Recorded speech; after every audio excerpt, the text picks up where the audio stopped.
जय श्री कृष्ण। आज जानकारी लेकर आए इस विषय के ऊपर एक साधक ने पूछा, नए साधक हैं, उन्होंने पूछा कि हम अध्यात्म के मार्ग पे क्यों चलें, क्यों चलना चाहिए हमें अध्यात्म के मार्ग पे। और ये जो पूजा पाठ लोग करते हैं, जो बहनें हैं, जो भाई हैं, जो घर में पूजा पाठ करते हैं, और ये सारी क्रियाएं क्यों करते हैं, इनका लाभ क्या है।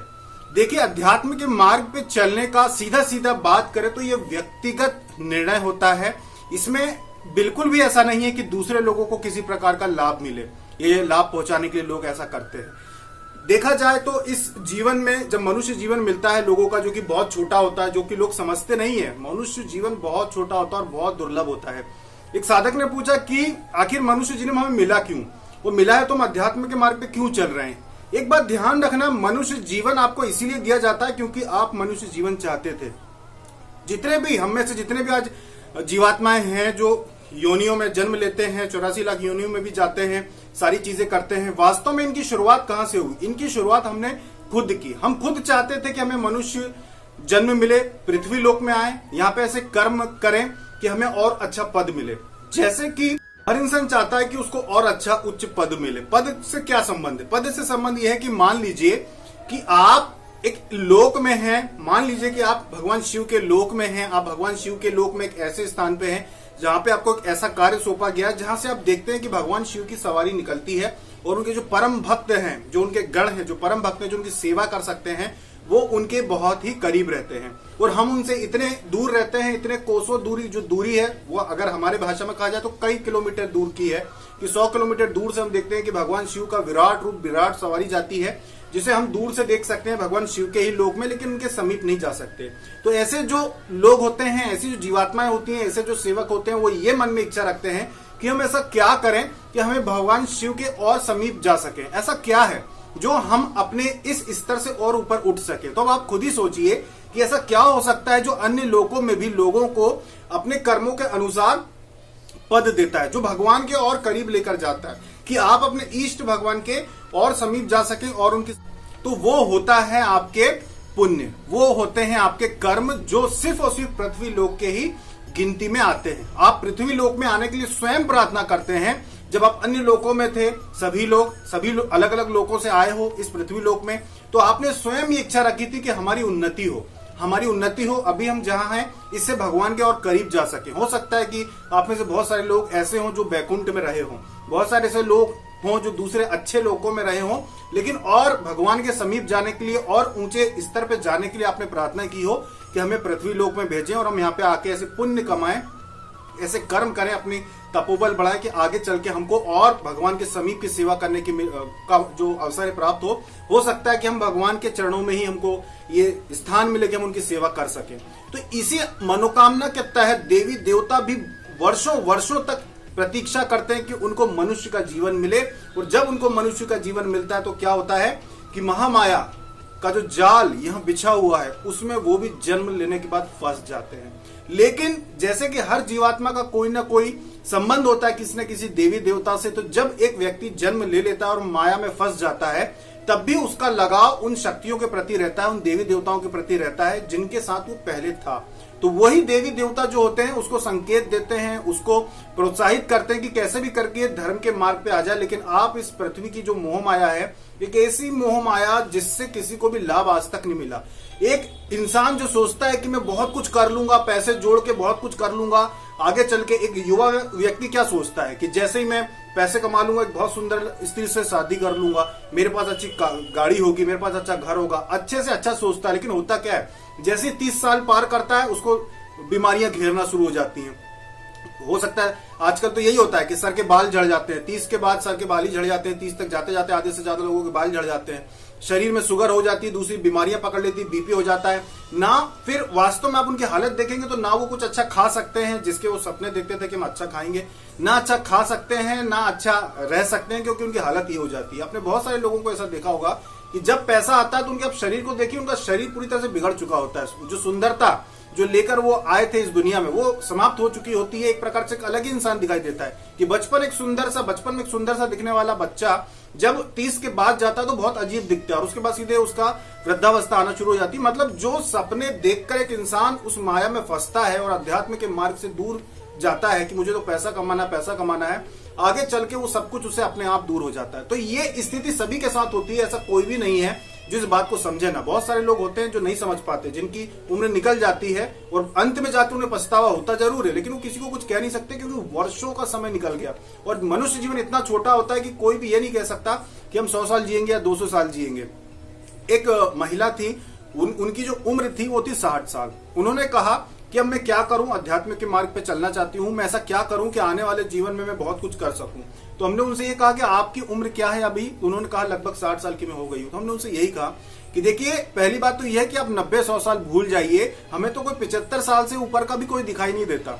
जितने लोगों से हम मिलते हैं जुलते हैं, जगह जगह पे जाते हैं, 75 साल के भी ऊपर कोई दिखाई नहीं देता। इसका मतलब समझिए कि आपके पास भी हो सकता है कि 10 साल और हो या 15 साल और हो, कुछ नहीं कहा जा सकता कि जीवन अब आपके पास कितना है। जब उन्होंने इस बात को गंभीरता से सुना और इस बात को समझा तो वो थोड़ी सी डर गई कि क्या मेरे पास सिर्फ 10 या 15 साल ही बच्चे हैं, मैं 60 की हो गई तो क्या 10-15 साल ही बच्चे? तो हमने उनसे यही कहा कि आप वास्तविकता को समझिए, आप बताइए कौन है 75 साल से ज्यादा उम्र का आपके आसपास में? कोई दिख रहा है क्या? बोले नहीं, कोई भी नहीं दिखता। तो हमने उसको ये समझाया कि अगर अब आप अपने जीवन में आगे बढ़ना चाहती है तो सब कुछ छोड़ दें, कहीं कुछ करने की आवश्यकता नहीं है आपको, सिर्फ अपने घर में रहकर ही पूजा पाठ, दैनिक पूजा पाठ कीजिए। आप अपने घर में लेके व्रत उपवास रखिए जो रखना चाहिए, क्योंकि आप दूसरे लोगों से यहाँ जन्म लेकर आए हैं तो सिर्फ और सिर्फ इसलिए कि आप पुण्य कमा सकें, दूसरों की सेवा करके और अपने तपोबल बढ़ा सकें भक्ति करके। अगर तपोबल नहीं होगा तो भी आप यहीं फंस जाएंगे, अब आगे नहीं बढ़ पाएंगे। तो जो लोग भी मनुष्य लोक में जन्म ले चुके हैं उनको इस बात का ध्यान रखना चाहिए कि जब तक आप अपने कर्म अच्छे नहीं करेंगे, ये जो आप देखा देखी दुनिया के देखा देखी के चक्कर में लगे हैं कि धन सुख संपत्ति और सब कुछ, ये सब ध्यान रखना कि सिर्फ एक जरिया है। जितना ज्यादा पैसा इंसान कमाने के पीछे लग जाता है उतनी ज्यादा उसकी चिंताएं बढ़ जाती हैं, उतने ज्यादा ही उसके परिवार में समस्याएं आती हैं। जितनी ज्यादा अब एक व्यक्ति है, उसने शुरुआत की एक छोटी सी नौकरी करता था, बहुत ज्यादा एक्टिव था, चाहता था कि मैं बहुत सारा धन कमाऊं, एक्टिव था। उसके बाद उसने कुछ वाहन खरीद लिए, वाहन खरीदने के बाद उसने साथ में और दूसरे वाहन खरीदे, फिर नौकरी छोड़ दी, फिर बहुत सारे उसने बड़े बड़े वाहन कर लिए जिससे कि बहुत सारी आमदनी होने लगी। लेकिन इसके साथ उसकी बहुत सारी समस्याएं भी, बहुत सारे जो कहते हैं लड़ाई झगड़े मसले जो कि होते ही हैं व्यापारियों के साथ, ऐसी बहुत सारी समस्याएं उसके जीवन में खड़ी हो गई। तो देखा जाए तो धन तो उसने कमा लिया, लेकिन उसके साथ समस्याएं बहुत सारी खड़ी हो गई जो पहले नहीं थी। वो पहले बहुत ही प्रसन्न रहता था, पहले हर त्योहार पे जब उसको छुट्टियां लगती या कहीं जाने का मौका मिलता तो बच्चों के साथ घूमने फिरने रिश्तेदारों के घर जाता था। देखा जाए तो बहुत अच्छा जीवन बिता रहा था। लेकिन अब उसकी समस्याएं इतनी बढ़ गई हैं कि वो दिवाली तक के दिन उसके पास समय नहीं है कि वो खुशी खुशी परिवार के साथ मना सके।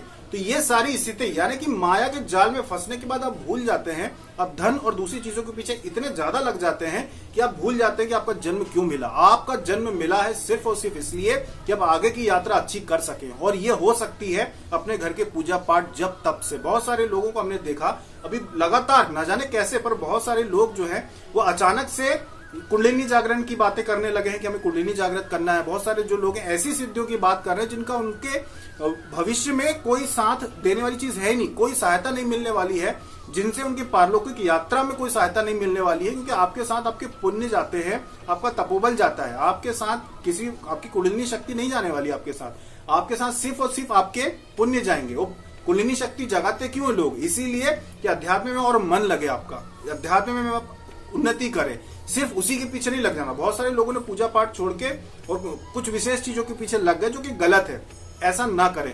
तो ये जो आपको जन्म मिला है इसका उद्देश्य क्या है कि मनुष्य जीवन क्यों मिला?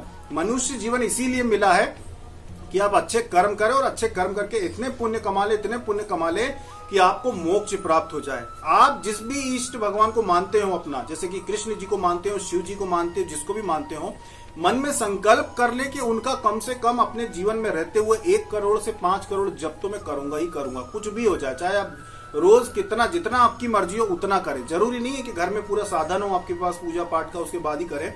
जैसे भी कर सकते हैं आप वैसे करें, और आपको करना ही है। जब उस लक्ष्य को मान के आप चलेंगे तो ही आपको ये जो जीवन मिला ये सफल होगा। एक बात ध्यान रखना, जितनी भी आपने गलतियां अपने पूर्व जन्म में की है वो सब क्षमा हो जाती है आपके व्रत उपवास रखने से। आप व्रत उपवास जो भी रखते हैं, अब सप्ताह में एक दिन रखते हो या आप एकादशी का रखते हो या प्रदोष व्रत रखते हो, जो भी व्रत रखते हो आप, उससे आपके पाप धुल जाते हैं। जितना हो सके अपने घर में जो भी मांगने वाले आते हैं उनको दान देंगे तो आपके जो पाप होते हैं वो कटते हैं। विश्वास मानिए, पुण्य बढ़ते हैं आपके। ऐसा नहीं सोचना चाहिए कि जो दान लेने के लिए आया है दरवाजे पे वो हष्ट पुष्ट है या गरीब है कि कमजोर है, ये कभी मत सोचिए। क्योंकि ध्यान रखना कि ऐसा बिल्कुल नहीं होता कि जो लोग दान मांगते हैं, भीख और भिक्षा में अंतर होता है। भीख जो होती है वो इंसान मजबूरी में मांगता है, क्योंकि मजबूरी है कि वो भूखे मर रहे हैं, उनको जरूरी है भीख मांगना, इसलिए वो भीख मांग के खाते हैं। और भिक्षा जो होती है वो अपनी इच्छा से मांगी जाती है कि हम अध्यात्म के मार्ग पर चल रहे हैं और हम भिक्षा में मिला हुआ ही खाएंगे। तो ऐसा जो भी आपके घर के दरवाजे पे जो लोग भिक्षा मांगने आते हैं, ऐसा जरूरी नहीं है कि वो हष्ट पुष्ट है का मतलब वो कमा के खाए। नहीं, उसने मार्ग ऐसा चुना है कि मैं मांग कर ही खाऊंगा। उसने वो मार्ग चुना है कि मैं मांग कर खाऊंगा। और कई बार देवी देवता भी ऐसा मार्ग प्रदर्शन करते हैं भक्तों का, सेवकों का, कि आप मांग कर खाइए। तो ऐसा उनकी इच्छा से भी होता है, संकल्प से भी होता है कि भाई मैंने मान मांगी। बड़े बड़े लोगों को हमने देखा है वो मान मांग लेते हैं कि मैं साल भर जो है भिक्षा मांगकर ही खाऊंगा। वो देखा हमने बड़े बड़े पैसे वालों को कि वो साल भर तक भिक्षा मांगकर ही खाते हैं और फिर साल भर के बाद वो लौट कर आते हैं। तो ऐसा होता है। तो जरूरी नहीं है कि आपके दरवाजे पे जो आया अगर वो हष्ट पुष्ट है तो आपको दान न दे। आप दान दे देते हैं, यही आपका कर्तव्य समाप्त हो जाता है। उसके बाद वो उसका क्या उपयोग करिए, उसकी इच्छा है कि वो उससे आटा खरीद कर खाए या फिर उससे वो दाल चावल बनाकर खाए, वो उसके ऊपर है। उससे आपको मतलब नहीं, आपको आपका पुण्य मिल जाता है जब आप दान देते हैं उसी समय। तो इसीलिए आप दान दक्षिणा हमेशा दें। अपने दरवाजे पे जो भी मांगने वाला आता है उसको हमेशा दें। तीर्थ स्थानों पे, मंदिरों में जाएं तो दान देने के लिए पहले से पैसे लेके जाएं कि आप भगवान को भले आप फूल धूप चढ़ाते हैं, लेकिन भिक्षा अवश्य देना वहां जो भी बैठे होते हैं, इनसे आपके पुण्य बढ़ते हैं। दूसरे जीव जंतुओं की, दूसरे मनुष्यों की जितनी आप सेवा करेंगे आपके उतने ज्यादा पुण्य बढ़ते हैं और आपके पाप कटते हैं। और पाप काटना बहुत आवश्यक है, तभी आपको मोक्ष मिलेगा। मोक्ष मतलब सिर्फ पृथ्वी लोक से निकल जाना। आगे का मतलब, मोक्ष का मतलब शून्यता नहीं होती। मोक्ष का अर्थ सिर्फ यह है कि पृथ्वी लोक का ये जो चक्कर है 84 लाख का, इससे आप निकल गए। उसके आगे तो आपको अच्छे लोगों में स्थान मिल जाता है। मोक्ष का मतलब हो कि यहाँ के बंधन से छूट गए और अपने इष्ट भगवान के लोक में आप चले गए। वहां पे आपकी भक्ति और आपके तपोबल के अनुसार आपको स्थान मिलता है। तो और ये बहुत आसान है। एक बात ध्यान रखना, अगर कोई व्यक्ति ये सोचता है कि भाई मैं तो नहीं करूंगा पूजा पाठ, मैं तो अपना पैसा कमाऊंगा, अपने परिवार पर ध्यान दूंगा, एक बात ध्यान रखना, उसकी भी मौत कुछ ही सालों में होने वाली है और आपकी भी कुछ ही सालों में होने वाली। कितना ही आप अपने आप को मजबूत बना ले कि मैं अध्यात्म से दूर रहूंगा, उसके बाद भी मृत्यु तो आएगी ही जब आना है। लगातार आप देख रहे होंगे कि आपके चारों तरफ लोग मरते रहते हैं, आती है, सभी की आती है। ऐसा नहीं है कि आपकी नहीं आएगी। आप दूसरे को देखकर, बहुत सारे लोग जब शव यात्रा में जाते हैं तो वहां पे भी बहुत ही सामान्य रूप से आपस में बातचीत करते रहते हैं जैसे वो लोग अमर हैं, उनको कुछ होने वाला नहीं। वो ध्यान नहीं देते कि एक दिन हम भी ऐसे, हमारी भी शव यात्रा निकलेगी, हम भी ऐसे मर जाएंगे। इसलिए इस बात को गंभीरता से लें कि आपकी भी मृत्यु किसी भी समय हो सकती है। इसलिए अध्यात्म से जुड़ जाए, लोगों की बात पे न दें, क्योंकि ये व्यक्तिगत कर्म होता है। भक्ति व्यक्तिगत कर्म है। आप व्यक्तिगत तौर पे अपनी जीवात्मा को शक्तिशाली बनाएंगे। अगर आपको मोक्ष मिलता है, आप जानते हैं कि जिस व्यक्ति को मोक्ष मिलता है उसके आने वाली 7 पीढ़ियों को भी मोक्ष मिलता है। आपको पता है ये बात? नहीं पता होगी तो समझ ले कि अगर आपके घर में एक भी व्यक्ति को मोक्ष मिल जाता है तो वो उसके पास इतनी शक्तियां आ जाती हैं कि वो अपनी आने वाली पीढ़ियों को भी सदगति देता है, उनको भी मार्ग दिखा सकता है। बार बार वो मार्ग दिखाता है कि सही मार्ग पे चलो, और 7 पीढ़ियों को वो तार सकता है, 7 पीढ़ियों को मोक्ष दिला सकता है, उनको बिगड़ने से बचा सकता है अगर एक भी व्यक्ति को मोक्ष मिल जाए तो अगर आपके घर में, मान लीजिए अगर आपके घर में अभी पिछले आपके दादाजी हो, पिताजी हो, आप हो, अगर आपकी 3 पीढ़ियों में अगर कोई भी संत नहीं बना है, अगर कोई भी अध्यात्म के मार्ग पे नहीं जुड़ा है या आध्यात्मिक नहीं हुआ है, मतलब आपके पीछे 7 पीढ़ियों में किसी को भी मोक्ष नहीं मिला है, सब भटक रहे हैं, सब 84 लाख योनियों में होंगे या यहाँ वहां जन्म लेके भटक रहे होंगे, किसी को मोक्ष नहीं मिला। वरना आपके परिवार में कोई ना कोई संत हो जाता, और संत हो जाता तो वो पूरे परिवार को भक्ति के मार्ग पे ले आते, अध्यात्म के मार्ग पे ले आता, और आप ऐसे कर्म करते कि आपको भी मोक्ष मिलता। तो ये मान लीजिए, तो आप आध्यात्मिक हैं, ये बहुत बड़ी बात है। समझ लीजिए कि आप ही वो संत हैं जो अपने घर में पूजा पाठ जब भक्ति करेंगे, और भली आप 10-10, 5-5 रुपए का भी अगर आटा चावल कुछ भी दान करें, जो भी आप किसी भी तरह से दान करके और अपने कर्म ऐसे बनाएंगे कि आपको मोक्ष प्राप्त हो जाए। और विश्वास मानिए, जिसने भी अपने इष्ट भगवान का 1 करोड़ से 5 करोड़ का जप कर लिया, अपने बचे हुए जीवन में कर लिया, जप कर लिया, और दान पुण्य जितना भी आप करें, चाहे 2 रुपए करें, चाहे 5 रुपए करें, अगर आप करते हुए चलेंगे दूसरे लोगों को, सेवा करते हुए चलेंगे, किसी को भी सहायता की जरूरत है और आप उसको सहायता करेंगे, भिखारियों को आप दान दें, कहीं कोई भिक्षा मांग रहा है उसको दान दें, अगर आप अच्छे कर्म करते चलेंगे निश्चित मानिए कि आपको मोक्ष मिल जाएगा, क्योंकि भगवान बड़े से बड़े पाप आपके क्षमा कर देता है। ये बहुत ही अद्भुत लीला है, लोग समझते नहीं है। लोगों को ये लगता है भाई हमने तो हमारे जीवन में बहुत सारी गलतियां की हैं, तो अब हम अध्यात्म के मार्ग पे नहीं चल सकते क्योंकि हमने तो बहुत पाप कर लिए। देखिए भगवान बड़े से बड़ा ब्रह्म हत्या का पाप भी आपका माफ कर देता है। आपको इस बात को विश्वास करना चाहिए, आप समझते नहीं है। व्रत उपवास क्यों बोलते हैं? इसीलिए जो 11 एकादशी कर ले साल की, उसके सारे पाप पीछे के शून्य हो जाते हैं। बहुत बड़ा चमत्कार है। इसीलिए कहते हैं कि जब कोई घर में किसी की मृत्यु हो जाती है तो भाई साल भर की आप एकादशी कर लीजिए उनके लिए, तो उनके जितने भी पाप होते हैं ना वो सारे के सारे नष्ट हो जाते हैं। और अगर वो नरक में गए हो तो वहां से निकल के सीधे आगे की यात्रा उनकी शुरू हो जाती है, उनको नरक नहीं भोगना पड़ता अगर उनके लिए आप 11 एकादशी कर ले। तो ये होता है, आपके सारे पाप भी नष्ट हो सकते हैं। आप गलतफहमी में नहीं रहना कि हमारे पाप हमने जो किए हैं वो क्षमा नहीं हो सकते। क्षमा हो सकते हैं, लेकिन जानबूझ के नहीं करना कि आपने 11 एकादशी कर ली और आगे आप पाप कर रहे हो, ऐसा नहीं करना। नहीं तो फिर जो क्षमा हुए हैं वो भी आपके ऊपर ही रहेंगे, हटेंगे नहीं। तो इसीलिए इस मार्ग पे चलने पर ही आपको जो सदगति मिलती है। अगर मन में आपके शंका है कि हम कैसे आगे बढ़े, तो इसलिए हमने आपको बिल्कुल साधारण भाषा में बोल दिया है कि भगवान का जो भी जिन भी भगवान को आप मानते हैं उनके मंत्र का जब 1 करोड़ से 5 करोड़ करना है। आपने गुरु दीक्षा ली हो नहीं ली हो कोई फर्क नहीं पड़ता, आप अभी से शुरू कर दीजिए। जिस दिन से आपका मन करे उस दिन से शुरू कर दीजिए। माला हाथ में ले लीजिए, कोई सी भी माला मिल जाए उठा लीजिए, सारी माला एक ही है, बस अब माला होना चाहिए आपके पास। माला उठा लीजिए और अपने इष्ट भगवान के, जैसे शिव जी इष्ट भगवान है तो 5 करोड़ का आप टारगेट बना लीजिए कि उनको 5 करोड़ जब करना है। चाहे प्रतिदिन किसी दिन आप 51 माला कर लें, किसी दिन 11 माला कर लें, कम से कम निश्चित होना चाहिए कि कम से कम 11 हम करेंगे। उसके ऊपर कोई आवश्यक नहीं है कि आपको निश्चित करना जरूरी है कि 51 ही करेंगे या 101 ही करेंगे। कम से कम 11 करना है। उसके ऊपर आप 21 करें, चाहे 31 करें, चाहे 51 करें, उनकी गिनती होगी।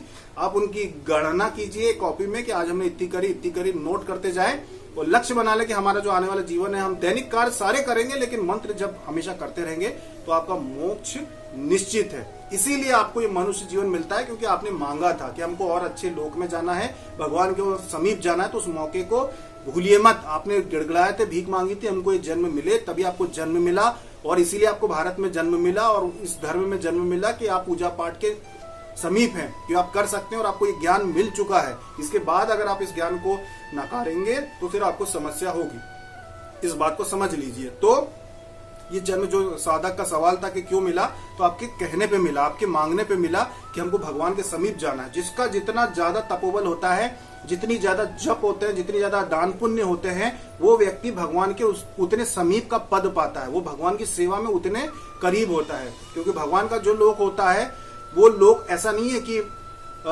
1 किलोमीटर का है या 5 किलोमीटर का है, उसके अंदर में पूरा लोक बसा हुआ है, ऐसा नहीं है। हजारों लाखों किलोमीटर फैला हुआ उनका लोक होता है, जहाँ पे आपको कहीं बहुत दूर से हो सकता है आपको भगवान की जो है सवारी दिखाई दे, कि बहुत दूर से आप ऐसा आपको पद मिले कि उनसे आप बहुत दूर ही रहे, हमेशा रहें सुखी, उनकी भक्ति भी करें, अच्छे से आपका उनके लोक में समय बीते। और वो भी हजारों करोड़ों साल का होता है, वहां से दोबारा नहीं आना पड़ता मृत्यु लोक में, जब तक आप मांगेंगे नहीं। मोक्ष का मतलब ध्यान रखना, जिसको भी भगवान का लोक मिल जाता है आपके मांगे बिना आपको जबरदस्ती नहीं फेंका जाता। पृथ्वी लोक में आप मांगते हैं, भाई हम तो भगवान से बहुत दूर है, हम उनके पास कैसे पहुंचे। दूसरे लोकों में कर्म करते हैं, उसका पुण्य भी नहीं होता, सिर्फ पृथ्वी लोक का ही पुण्य होता है। तो फिर क्या करें? फिर आप मांगते हो कि हमें यहाँ पे भेजो, फिर आपको भेजा जाता है, फिर आप गलत रास्ते पे चले जाते हैं, अध्यात्म से दूर होते हैं और फिर 84 में यही फंस जाते हैं। वहां जिस लोक से आए हैं वापस जा ही नहीं पाते, यही फंस जाते हैं। तो इस बात को ध्यान रखें कि आपको क्या करना है, ज्यादा से ज्यादा भक्ति करना है भगवान के समीप जाने के लिए। और जो बहुत ज्यादा भक्ति कर लेते हैं वो भगवान में ही लीन हो जाते हैं, भगवान की बिल्कुल करीब पहुंच जाते हैं, भगवान में वो समा जाते हैं, तो वो परम आनंद की स्थिति आ जाती है। तो उसके लिए वो लोग होते हैं जो संत महात्मा होते हैं। सभी संत महात्मा जितने भी, एक बात बता दें आपको, जितने भी, चाहे वो यूट्यूब चैनल वाले ही लोग क्यों ना हो, जो आध्यात्मिक वीडियो बनाते हो, या फिर जो जितने भी आश्रम में जो महाराज हैं, संत महात्मा लोग हैं जो चलाते हैं आश्रम, जो कथावाचक हैं, ये सभी के सभी पुण्य आत्माएं हैं। ये सभी के सभी जितने भी हैं, जितने भी धर्म की बात करने वाले लोग हैं, जितने भी पूजा पाठ की बात करते हैं, ये सारे के सारे महान आत्माएं हैं, तभी ये उसके विषय में बात कर सकते हैं। वरना लोग तो गाली गलौज करके भी दूसरे रास्तों से भी आजीविका चला लेते हैं या दूसरी भी चीजें करते हैं। पर जो धर्म की बात करते हैं, सभी लोग जितने भी पूजा पाठ का काम करते हैं या मंदिरों में सेवा देते हैं, जितने भी आध्यात्मिक लोग होते हैं, सभी के सभी जो होते पुण्यात्मा होते हैं। ये अपने लोगों से आए हैं यहाँ पे कर्म करने के लिए और अपने व्यक्तिगत कर्म करते हैं और लोगों को भी मार्ग दिखा के वापस अपने लोगों में जाते हैं। ये कारण होता है आपका अध्यात्म पे चलने का और यही कारण होता है आपका मनुष्य जीवन में जन्म पाने का, कि आपने मांग कर आए हो। इसलिए इस बात को समझे कि आपका जन्म क्यों मिला है, क्योंकि आपने मांगा है। तो जब आप मांग कर यहाँ पे जन्म लेकर आए हैं तो 84 लाख योनियों के चक्कर में से अगर बचना है तो भक्ति करें, अध्यात्म के मार्ग पे चले और कम से कम 1 करोड़ से 5 करोड़ का लक्ष्य बना लें, जिसको पूरा करने में काफी साल लग जाते हैं। इस बात का ध्यान रखना, उनको पूरा करके ही मरना। अगर उसके पहले मृत्यु आ गई तो अधूरे फंस जाओगे 84 के चक्कर में। इसीलिए लक्ष्य बनाया, उसको जल्द से जल्द पूरा करने का लक्ष्य बनाकर चले आगे, जिससे आप सफल हो। अभी तक के लिए इतना ही। जय श्री कृष्ण।